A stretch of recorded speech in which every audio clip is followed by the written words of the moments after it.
काहीच नाही.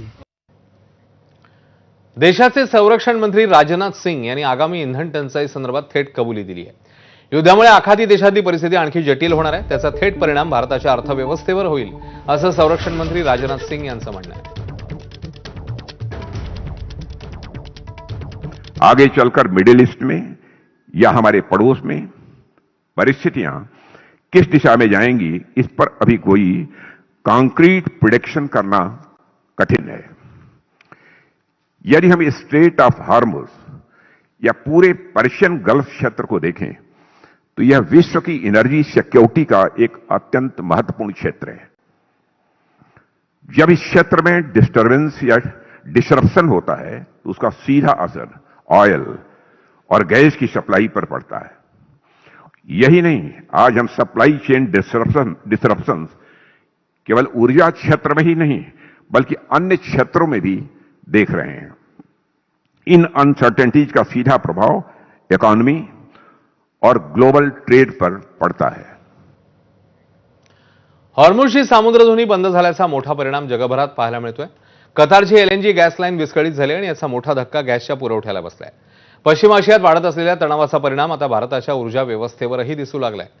हॉर्मुझ परिसरातील सुरक्षेच्या परिस्थितीमुळे जहाजांच्या वाहतुकीवर परिणाम झालाय आणि कतारमधून येणाऱ्या एलएनजी पुरवठ्यावरही मोठा परिणाम पाहायला मिळतोय. भारताच्या नैसर्गिक गॅस सप्लाय चेनला यामुळे मोठा धक्का बसलाय.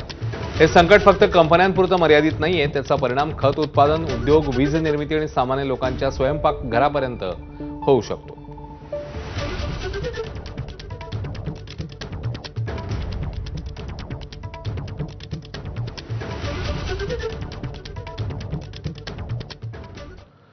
तर गॅस तुटवड्याचा कशाकशावर परिणाम होईल जाणून घेऊया. खत उद्योग, सीएनजी आणि घरगुती पीएनजी तसंच वीज उत्पादन, रिफायनरी आणि पेट्रोकेमिकल उद्योग, हॉटेल आणि रेस्टॉरंट उद्योग आणि त्यासोबतच सिरेमिक आणि काच उद्योग याचा यावर परिणाम होणं ही शक्यता जी आहे ती वर्तवण्यात. तर युद्धामुळे इंधन टंचाईची समस्या भारताला भेडसावेल अशी शक्यता व्यक्त केली जात असतानाच मोठी माहिती समोर येते. अमेरिकेने रशियाला 30 दिवस इंधन विक्री करण्यास मुभा दिली आहे. त्यामुळे भारतीय तेल कंपन्या रशियाकडनं तेल विकत घेऊ शकतील असं अमेरिकेच्या ट्रेजरी डिपार्टमेंटने म्हटलं. अल्पमुदतीची ही मुभा दिल्यामुळे रशियन सरकारला फारसा आर्थिक लाभ होणार नाही असं अमेरिकेला वाटतंय. मात्र यामुळे भारताला तेल तुटवडा जाणवणार नाही असाही अमेरिकेचा दावा आहे. भारत अमेरिकेचा महत्त्वाचा साथीदार आहे. भविष्यात भारत अमेरिकेकडनं मोठ्या प्रमाणात तेल खरेदी करेल असंही ट्रेजरी डिपार्टमेंटच्या परिपत्रकात नमूद करण्यात आलंय.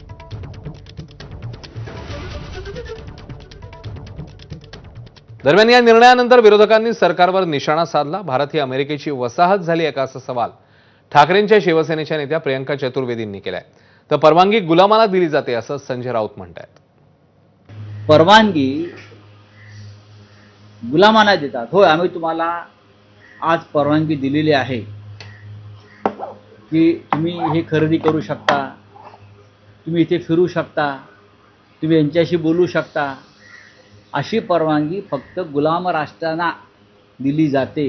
गुलाम, पुन्हा पुन्हा सांगतो, अमेरिकेने परवानगी दिल्यामुळे आम्ही रशियाकडून तेल खरेदी करू शकतो.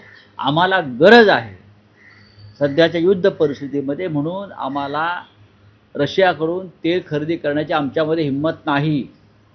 अमेरिकेच्या मेहरबानीवरती आम्ही रशियाकडून तेल खरेदी करणार असू तर थूत तुमच्या जिंदगानीवर. वो ऐसा है कि जैसे वो इंडिया को अपने दिमाग में कॉलोनी समझने लग गए हैं, नॉट एन इक्वल पार्टनर.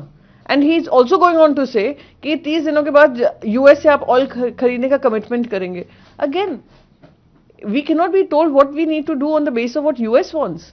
तो ये तो फॉरेन मिनिस्टर को आकर जवाब देना चाहिए. सातत्यानं आपल्या देशाची बदनामी करण्याचं काम करता, भारताचं मीठ खायचं आणि इतर देशांचं गुणगान गायचं हा तुमचा धंदा झालाय. तुम्हाला एवढाच त्या युद्धाबद्दल कळवळ असेल, युद्धाबद्दल प्रेम असेल तर जरा गाझा पट्टीमध्ये जाऊन एखाद्या देशामध्ये युद्ध लढून बघा आणि मग पंतप्रधान नरेंद्र मोदीजींना सल्ला द्या.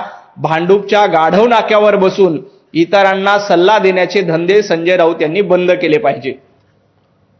तर अमेरिकेने भारताला तेल खरेदीची मुभा दिल्यावर विरोधी पक्षनेते राहुल गांधींनीही सरकारवर जोरदार टीका केली आहे. आपल्या एक्स पोस्टमध्ये राहुल गांधी म्हणतात, भारताचं परराष्ट्र धोरण आपल्या जनतेच्या सामूहिक इच्छेतनं तयार व्हावं.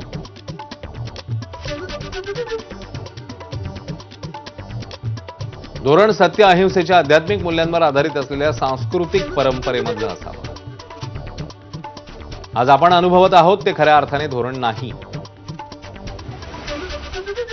ते एका तडजोड केलेल्या व्यक्तीच्या शोषणाचा परिणाम आहे, असं राहुल गांधी आपल्या एक्स पोस्टमध्ये म्हणतात. दरम्यान युएई मधल्या फुजैराह शहरातील तेलांच्या साठ्यावर ड्रोन हल्ला झाल्यावर मोठं नुकसान झाल्याचं पाहायला मिळत आहे. सॅटेलाइट इमेजद्वारे टिपलेल्या चित्रांमधून ही बाब स्पष्ट होतीये. युएईच्या हवाई संरक्षण प्रणालीने काही ड्रोन हवेतच पाडल्याचं सांगितलं, मात्र ड्रोनचे अवशेष तेल टँक परिसरात पडल्यामुळे आग लागली आणि मोठा धूर पाहायला मिळाला.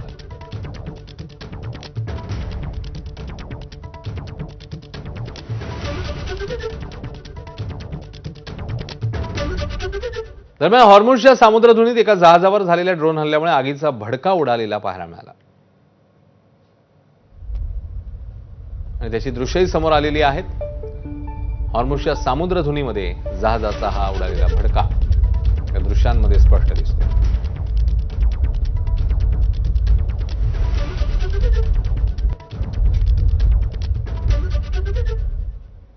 दरम्यान इराणने बिनाअट सरेंडर करावं, याशिवाय कोणतीही तडजोड होणार नाही, असं अमेरिकन राष्ट्राध्यक्ष डोनाल्ड ट्रम्प यांनी ठणकावून सांगितलंय.